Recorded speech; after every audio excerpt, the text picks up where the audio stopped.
a good friend of mine, Ari, who I knew from eBay, he asked if I would like to join him and some friends to do a 6-song set at the Summer Solstice Festival here in San Jose.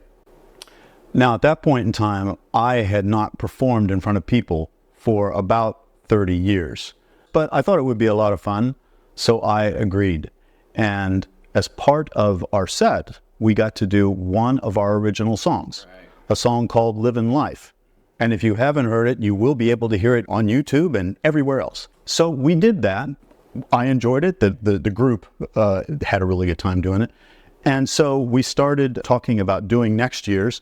So we started on a more complicated set list. And in that set, we did another one of our originals called Sociopath. Now, Sociopath is also a much more complicated song.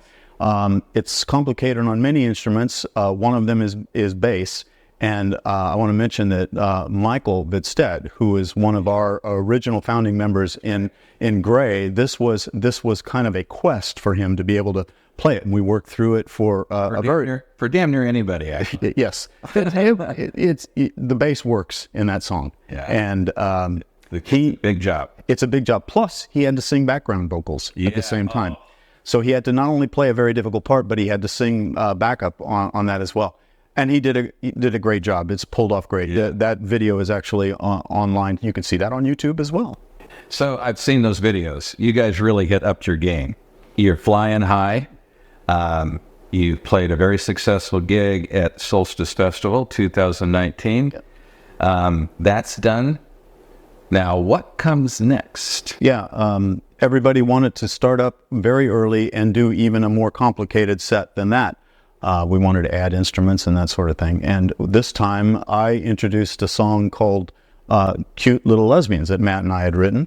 I thought it was perfect for this festival. It's up-tempo, it's fast. And again, if you haven't heard that, a new Gray song, you'll be able to hear that soon. If you haven't already, depending when you're watching this. Yes. So we went to the practice after we had worked out this 6-song set, and a couple of the people were very unhappy about the lyrics of Cute Little Lesbians, which really, really surprised me. Yeah, little dumbfounded. Cute Little Lesbians is about a guy that falls in love with a lesbian. He's just trying his darnest to convince her to let him in to her life. He's pleading his case. He's got no problem with the fact she's a lesbian. He's just in love with her. Yeah. And he not only does he not have a problem with her being a lesbian, we don't either. We don't exactly. It's something like we're sure this has happened hundreds, if not thousands, if not hundreds of thousands of times. There's probably many of you who have gone through that before. I was a little bit miffed about that, and I thought about, well, why not go all the way here and do something that we have been wanting to do all along? So where I landed after that incident was I wanted to form a band that could focus on just playing original music. Now, what you got to understand is this is a big ask of musicians. The majority of jobs, typically, they want bands to play covers. Nobody knows your originals, and they all want you to play the songs and the hits and everything that they know. But I'm also a writer. We're writers. I want to get our songs out and play them. So to ask pro-level people to come into a band like this and play, it's a big ask. We needed pro-level people. We wanted pro-level people. And so, I talked with Ari, and of course, Ari's been a big supporter of ours since the beginning. He's the true believer. And Michael, who invested so much time in learning that bass part, was in. Now, let's get you familiar with the founding members of Gray. So, about Michael. Now, Michael and Ari came as a set. We discussed Ari in Chapter 6, which was named after him. But they were the two members of the Solstice Band that joined Steve to form Gray Music Factory.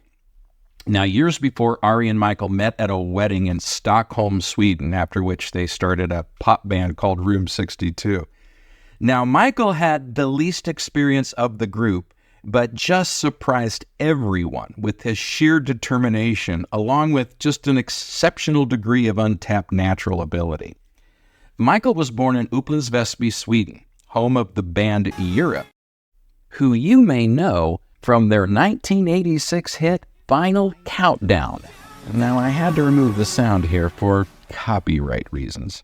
Ari was born and raised at the Arctic Circle in the small town of Kemi, Finland, where the sun doesn't set at all in the summer, which may explain why Ari wears sunglasses all the time. These guys are proof that Scandinavians really are ridiculously nice people. Now let's rejoin Steve and Matt. And Michael was in, through Tish, our singer, we had met this guy named Ken, who was a keyboardist at that pro level. And I talked with Ken at one of our rehearsals and pointed him to our website and had him check out the music. The website had the originals. Had the originals on there, and Ken checked them all out. He liked it, and I asked him if he'd like to, work with us on a band project where we did all originals. Ken was in. Now, a little bit about Ken. Ken is a Renaissance man, our resident Leonardo da Vinci. And like da Vinci, Ken was obsessed with aeronautics pretty much out of the womb. At 14, he was the junior national champion in model plane aeronautics. At 16, the senior national champion. In the early 2000s, he was on Team USA in Argentina, Ukraine, and Croatia for the Free Flight Glider World Championships. At 19, he bypassed third-party help and turned his 68 Bug into this Sterling. While playing in bands in college, he creates his own synthesizer. Then he began designing his own audio mixers. Now, several of these designs were actually licensed by the music equipment giant M Audio. The MIDI Man, the Micro Mixer 18, Fine Line Mixer, the Mixum 10, and he spearheaded other innovations. And just because Ken never seems to have enough to do, he's developing his own guitar line. Oh yeah, and he plays a monster keyboard. Now, back to the video. Ken was in, so that was a really good thing. There's one missing piece. One missing piece was a drummer at a really pro level. And it was really hard. We went through a lot of auditions of drummers, and I was getting pretty down in the dumps because we just weren't fighting it. And finally, I went to the guys after one of our failed auditions, and I said, "Do you guys know anybody?" And Ken volunteered that he knew this guy named Kyle. Yeah, so Ken finally coughed up that he knew Kyle. How could have saved us a lot of grief there, Ken? You're not good as name us a lot of grief. Anyway, so Ken contacted Kyle. Kyle checked out the original music, and I talked with Kyle, and he was in. And the first time that we heard Kyle play, the guy is absolutely at the pro level, and so we had our band. We had a band ready to do all original songs. So okay, good. And finally, Kyle, the most experienced professional musician in Gray.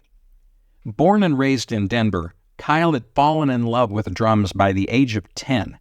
By 18, he had already hit the road and was playing full-time. His talents took him to LA by 21 and eventually to Nashville at 25. In Nashville, Kyle had his own incident. You see, Kyle had recorded drums on an album for Frida Parton, Dolly Parton's little sister. The backup band, assembled by Richie Owens, that's Dolly's cousin, was so good that they were offered their own pre-production deal with Warner Brothers. As is all too common a story in the music industry, the wheels fell off that deal when egos and attitudes got in the way. Now, Kyle is a no-nonsense guy. And after that experience, it left such a bad taste in his mouth that he gave up on the music industry altogether.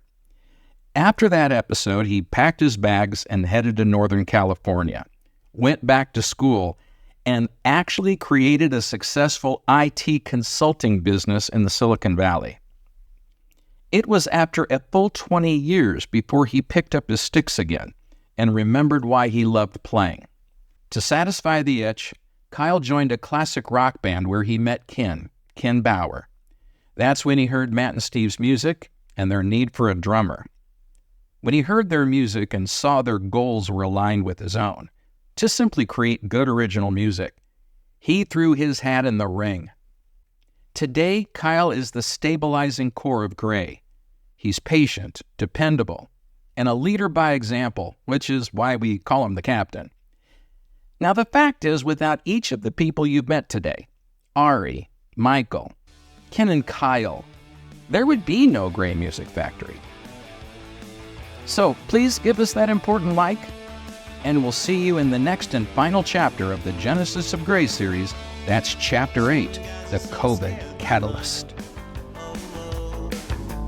So, until next time. Till next time. See you. Say goodnight, Gracie. Good night, all. She's smiling like Elvis when she sees that hot little girl go by, wagging her pelvis just like a guy. These girls just wanna have fun, but I think I'm falling in love. They drive me wild. Cute little lesbians, cute little lesbians. Brought to you by Ben Crandall's Bitter Apples. They're cheap because they taste just awful. That's Ben Crandall's Bitter Apples, when you can't afford the good ones.